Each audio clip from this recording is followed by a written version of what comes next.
Hello, this is Mira, your favorite Mary Kay sales director, and today I'm coming to you with a consultant strategy that will work not only for late December and into March, which is where we're at and where we're headed, but really is a great thing to be able to do as you start a new quarter. So let me start with where we're at.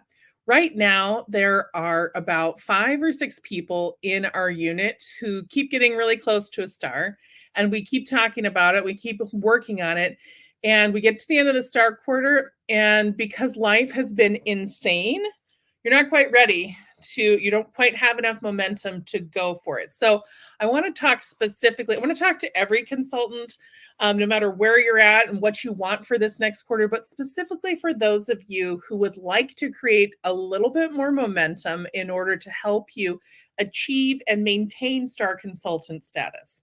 So here we are. It is December the 21st. It's the first day of winter. Happy first day of winter. Happy shortest day of the year. It's only going to get lighter from here. Now, you are probably done with most of your holiday sales, and you may think, well, I don't know what I'm going to do next because holidays are over. Oh, good news. It's not the end, it's the beginning. Next month, well, really right now, post Christmas and on starts self care season because the people who were done Christmas shopping early, who are really prepared, are ready to pamper themselves. The people who are rushing to the finish line are going to be ready to pamper themselves, and everyone is going to get tax returns, which is basically when Americans feel like they have free money that they can spend on whatever they want. And I want you to be prepared to take advantage of what's already happening, the market trends, so that you can create momentum.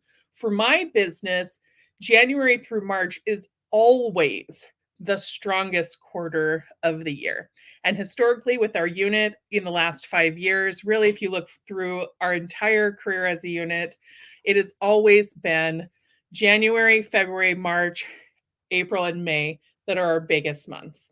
So, what we're going to do in this next time where maybe you don't have time to connect with customers or you don't feel like you're ready to connect with people because you're not sure what they're doing for the holidays, I want you to take some time to develop your ideal customer avatar so that your subconscious brain knows who you're looking for. You can find your ideal avatar sheet in our unit group under documents. And it's going to go into a lot of detail about what kind of customer you want. Now, a lot of consultants who that I've coached have said, well, I mean, I'm looking for anyone who wants to buy Mary Kay. Here's the problem. Looking for everyone, looking for anyone means that you are not looking for the Easter eggs. You are possibly filling your Easter basket with anything you come across that strikes your fancy. And that's great. But if the goal is to get certain types of clients and you've got a full basket, there's no way that you can connect with the people who are ideally suited for you specifically and for Mary Kay generally. So you want to have your brain know what it's looking for because isn't it the truth? If you buy a red car, all of a sudden there are red cars everywhere. So you're going to need to take a little bit of time to think about who you want to work with specifically. Not that you won't work with everyone, but who you're trying to attract. For me, I have 4 different ideal customer avatars depending on their age range. The number one that I'm trying to attract are people who are my age and stage of life. And that's because they're going to have the most in common with me.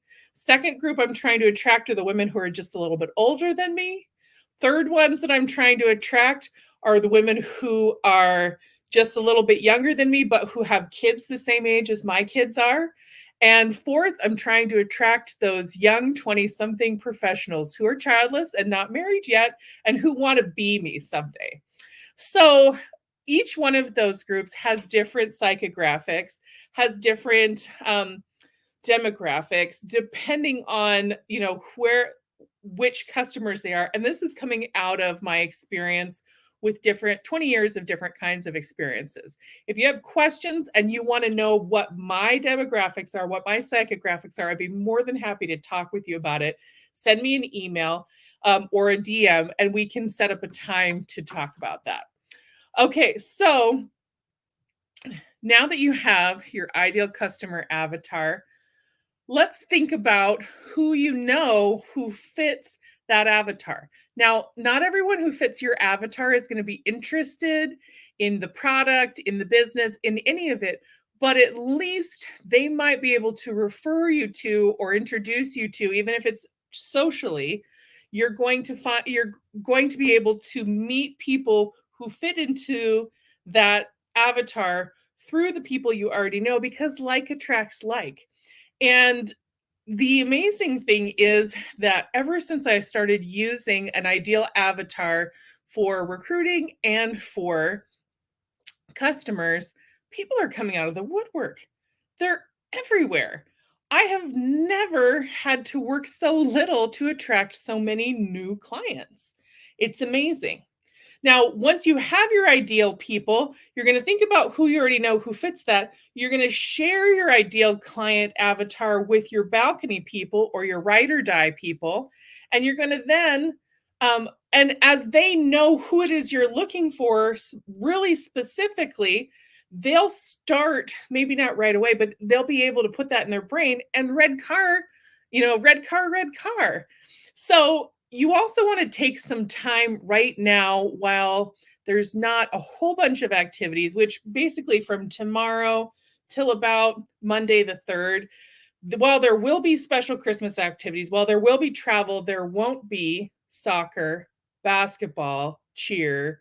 There won't be regular scheduled Bible studies, book clubs, committee meetings, all of those things. You need to set up the times really through March that you are available to work your business.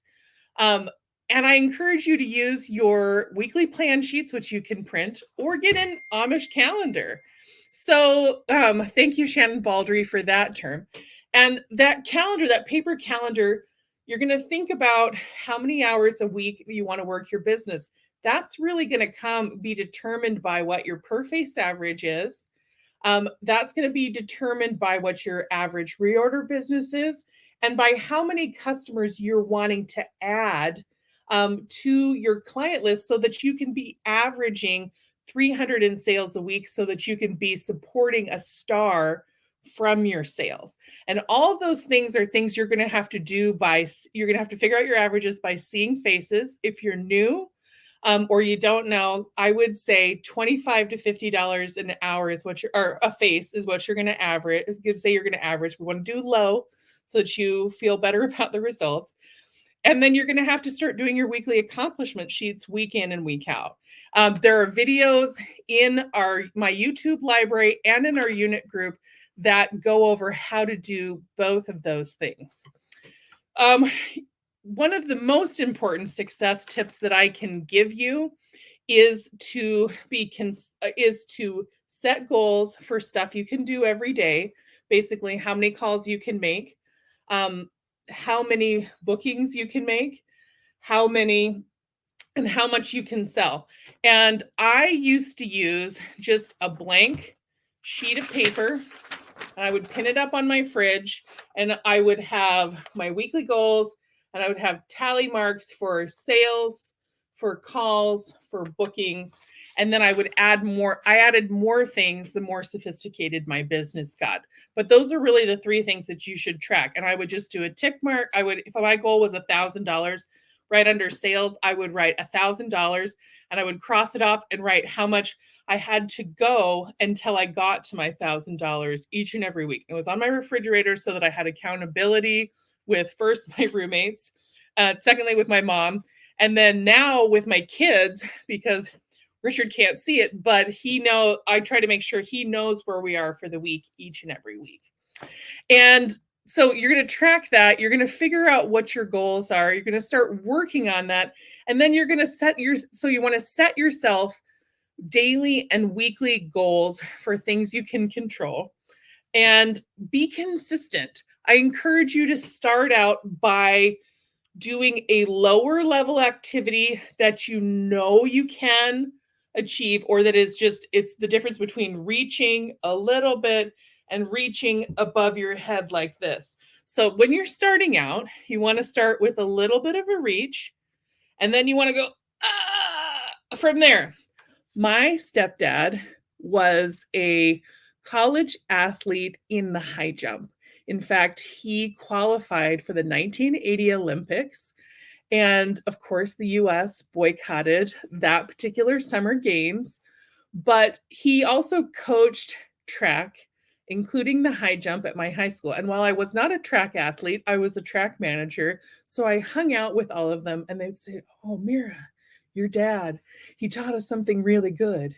And I said, "What was that?" And he said, "When you learn how to high jump, even if you're just the bar and the mat are together, you've got to do your form like you're jumping 6'6". And that makes so much sense, because no matter how high the goal is or is not, the way you approach the goal is so important. So I encourage you to set a goal that's a stretch, that's a reach, but not a stretch for yourself for next quarter. And then I encourage you to take all of the things that I have just suggested. And isn't it great that you can watch this video back and take better notes if you need to, and make it your own, and really work from there to create the strategy and the plan for what you want to achieve by March 15th. So that's everything I have to share with you. Happy holidays. Happy 2022. I can't wait to see what you will accomplish this year.